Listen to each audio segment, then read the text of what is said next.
Assalamualaikum warahmatullahi wabarakatuh. Ketemu lagi kita pada video hari ini. Kali ini kita akan membahas tentang pemakaian tanda baca. Nah, pada video sebelumnya itu kita sudah membahas tentang penulisan kata. Buat kalian yang belum nonton, boleh banget ditonton terlebih dahulu. Itu ada 2 part. Nah, pada video kali ini kita membahas tentang pemakaian tanda baca. Yang pertama ada tanda titik. Tanda titik dipakai pada akhir kalimat pernyataan. Misalnya, mereka duduk di sana. Nah, ini diakhiri dengan tanda titik. Begitu juga dengan dia akan datang pada pertemuan itu. Sama halnya dengan kalimat pernyataan pertama, kalimat ini juga diakhiri dengan tanda titik. Tanda titik dipakai di belakang angka atau huruf dalam suatu bagan, ikhtisar, atau daftar. Misalnya, A titik, 1 titik, kondisi kebahasaan di Indonesia. Nih, itu merupakan bagian ikhtisar atau daftar. Dengan catatan, tanda titik tidak dipakai pada angka atau huruf yang sudah bertanda kurung dalam suatu perincian. Misalnya, nih, ini kan sudah ada tanda kurung, jadi tidak perlu ditambah tanda titik lagi. Yang kedua, tanda titik tidak dipakai pada akhir penomoran digital yang lebih dari 1 angka, seperti pada 2B. Yang ketiga, tanda titik tidak dipakai di belakang angka atau angka terakhir dalam penomoran direct digital yang lebih dari 1 angka dalam judul tabel, bagan, grafik, atau gambar. Misalnya, tabel 1. Nah, jadi itu tidak perlu tabel 1 titik. Berbeda dengan ini, tabel 1.1. Itu kita hanya perlu menulis 1.1 saja, bukan 1.1 titik gitu. Sama halnya dengan ini, tidak perlu tanda titik. Tanda titik dipakai untuk memisahkan angka jam, menit, dan detik yang menunjukkan waktu atau jangka waktu. Misalnya, pukul 01.35.20.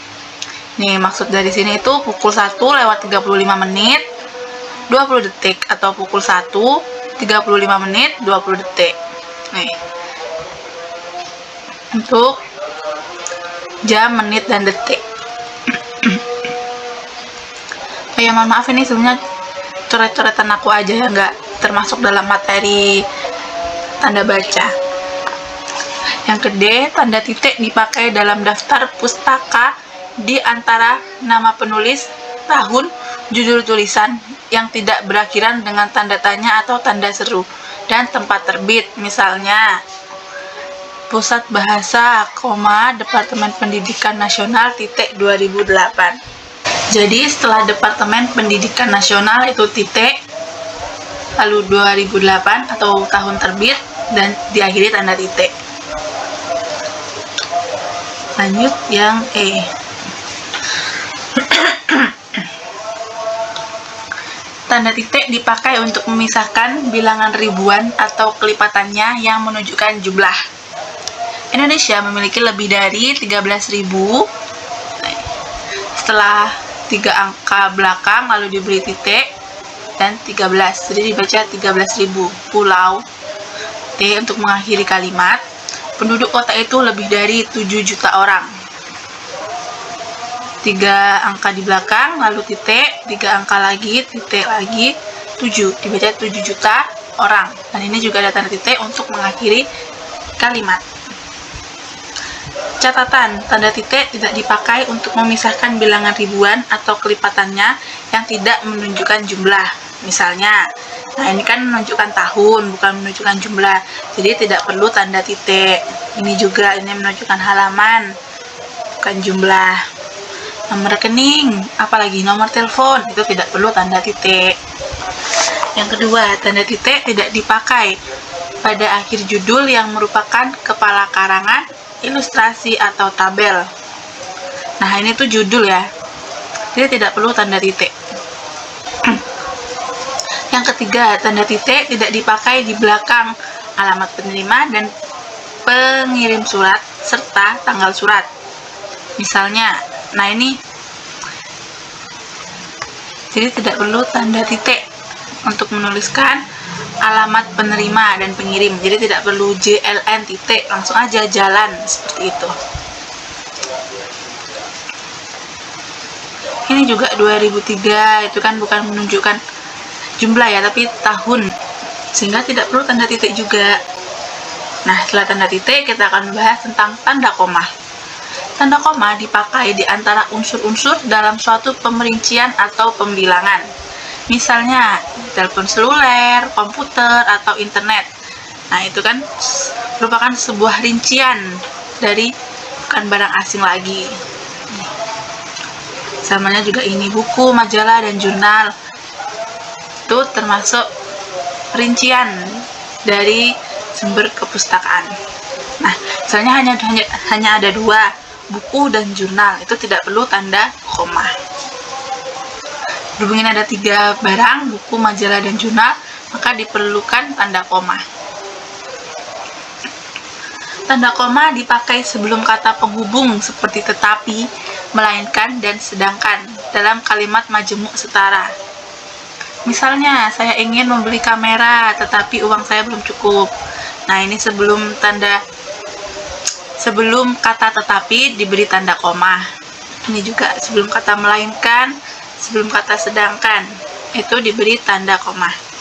Tanda koma juga dipakai untuk memisahkan anak kalimat yang mendahului induk kalimat. Contoh, kalau diundang, saya akan datang. Nah, ini kan anak kalimatnya mendahului induk kalimat, jadi diberi tanda koma untuk memisahkan.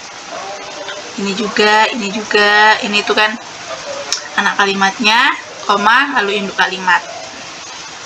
Dengan catatan, tanda koma tidak dipakai jika induk kalimat mendahului anak kalimat. Nah, ini versi induk kalimatnya terlebih dahulu. Saya akan datang kalau diundang. Itu kan induk kalimatnya dulu nih. Saya akan datang. Beda halnya dengan yang ini. Ini tuh anak kalimatnya dulu. Kalau diundang, saya akan datang. Makanya yang ini tuh perlu tanda koma, sedangkan yang ini tidak perlu tanda koma. Tanda koma dipakai di belakang kata atau ungkapan penghubung antar kalimat seperti oleh karena itu, jadi, dengan demikian, sehubungan dengan itu, dan meskipun demikian. Misalnya, mahasiswa itu rajin dan pandai, oleh karena itu, koma, dia memperoleh beasiswa belajar di luar negeri. Setelah kalimat oleh karena itu diberi tanda koma. Ini juga jadi, koma, meskipun demikian, koma. Nah, itu untuk penghubung antar kalimat diberi tanda koma. Tanda koma dipakai sebelum dan atau sesudah kata seru seperti o, ya, wah, aduh, atau hai, dan kata yang dipakai sebagai sapaan seperti bu, di, atau nak. Misalnya o, koma, begitu, wah, koma, hati-hati, koma, ya, nih sapaan nak, koma, de, koma. Ini sapaan juga, jadi perlu tanda koma. Tanda koma dipakai untuk memisahkan petikan langsung dari bagian lain dalam kalimat. Misalnya, kata nenek saya, kita harus berbagi dalam hidup ini. Ini mungkin salah pengetikan ya, jadi double-double gini. Atau, kita harus berbagi dalam hidup ini, koma, kata nenek saya. Itu kan memisahkan petikan langsung dalam kalimat. Ini emang ada salah pengetikan ya, jadi mohon dimaafkan. Catatan, tanda koma tidak dipakai untuk memisahkan petikan langsung yang berupa kalimat tanya, kalimat perintah, atau kalimat seru. Kenapa? Karena sudah ada tanda tanya, tanda seru, jadi tidak perlu lagi tanda koma.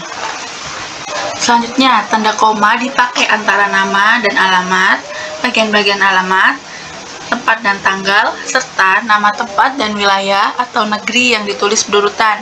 Misalnya, nama, koma, alamat, koma, alamat yang berurutan. Makanya dipisahkan dengan tanda koma.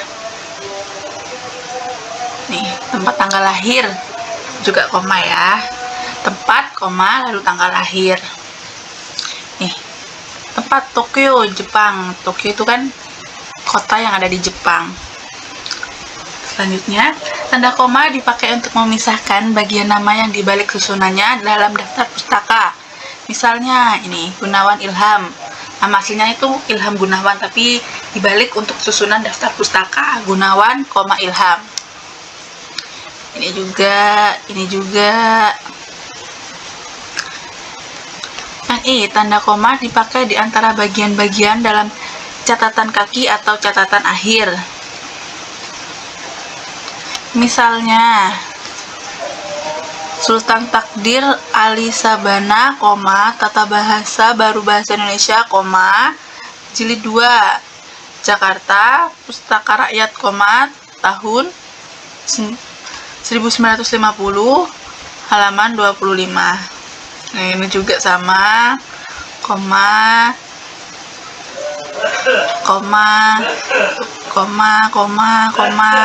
sama halnya dengan yang pertama tadi. Tanda koma dipakai di antara nama orang dan singkatan gelar akademis yang mengikutinya untuk membedakan dari singkatan nama diri, keluarga, atau marga. Nah, ini contohnya. Ini tuh gelar akademis ya. Dipisahkan dengan tanda koma karena ingin menyatakan gelar akademis. Contohnya ini sarjana hukum dan magister hukum. Catatan, bandingkan Siti Khadijah, M.A dengan Siti Khadijah, MA. Nah, di sini tuh ada tanda koma, sedangkan di sini tidak ada tanda koma. Nah, yang tanpa tanda koma ini berarti nama panjangnya yang singkatan dari Mas Agung. Sedangkan yang pertama ini dengan tanda koma ini merupakan gelar akademis. Tanda koma dipakai sebelum angka desimal atau di antara rupiah dan sen yang dinyatakan dengan angka, misalnya 12,5 atau 12,5 ya, kita tulis dengan 12,5, dipisahkan dengan tanda koma. Ini juga dipisahkan dengan tanda koma. Tanda koma dipakai untuk mengapit keterangan tambahan atau keterangan aposisi. Misalnya di daerah kami, masih banyak bahan tambang yang belum diolah. Nah, ini tuh untuk menambah keterangan dari di daerah kami, misalnya banyak tambang yang belum diolah, itu kan merupakan keterangan tambahan ya. Jadi diperlukan tanda koma. Yang selanjutnya atau yang terakhir, tanda koma dapat dipakai di belakang keterangan yang terdapat pada awal kalimat untuk menghindari salah baca atau salah pengertian. Misalnya, dalam pengembangan bahasa, kita dapat memanfaatkan bahasa daerah. Bahasa, kita. Beda halnya dengan tanpa tanda koma, kita bisa membacanya dengan dalam pengembangan bahasa kita. Tuh kan, sudah ada perbedaan cara baca, jadi diberikan tanda koma agar tidak salah baca. Ini ada pembandingannya kan, ini tanpa tanda koma dibaca bahasa kita, beda halnya dengan ini bahasa, kita. Nah, sekian dulu penjelasan singkat kita tentang pemakaian tanda baca titik dan koma. Untuk video selanjutnya kita akan membahas lagi tentang tanda baca yang lain, masih banyak. Ini salah dua contohnya, ada tanda titik koma dan tanda titik 2. Masih banyak lagi tanda baca lainnya, makanya kalian ikuti terus video-videonya. Jangan lupa belajar lagi, terus semangat, dan maaf apabila banyak banget salah kata. Wassalamualaikum warahmatullahi wabarakatuh.